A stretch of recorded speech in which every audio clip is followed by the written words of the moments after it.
सांगितलंय त्यांच्यामध्ये समानशील रचनेशी सक्षम एक धागा आहे, स्वयंरोजगार, आणि त्याच्यातनं उत्तरोत्तर प्रगती करून साधलेला स्वतःचा उद्योग व्यवसाय. तर अशा लोकांना आज माझी सकाळ सुरुवात दिवसाची झालेली की अशा लोकांना त्या भेटीने सुरुवात झाली. फिलॅटेली. फिलॅटेलीबद्दल खूप कौतुकाने असं म्हटलं जातं, philately is a hobby of king and king of hobby. So because I have the hobby of philately, I consider myself to be king. हे विनोदाने घ्या. छंद हा माझा छंद. फिलॅटेली म्हणजे काय? फिलॅटेली म्हणजे कुठल्याही देशाच्या पोस्टाने अधिकृतरित्या प्रकाशित केलेलं साहित्य, त्याचा संग्रह म्हणजे फिलॅटेली.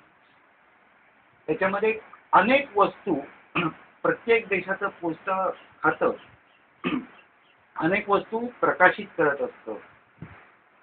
त्याच्यामध्ये पोस्टकार्ड, स्टॅम्प याच्यापासून ते वेगवेगळ्या प्रकारची स्टेशनरी असते आणि ती स्टेशनरी जमवण्याचा छंद म्हणजे फिलॅटेली अशी त्याची व्याख्या आहे. फिलॅटेली ह्या हॉबीला भारत सरकार खूप खतपाणी घालतं. भारत सरकार त्याचा प्रॉपगंडा करतं की तुम्ही जास्तीत जास्त फिलॅटेली या छंदाकडे वळा. आता विविध प्रकारचं पोस्टाचं साहित्य जमा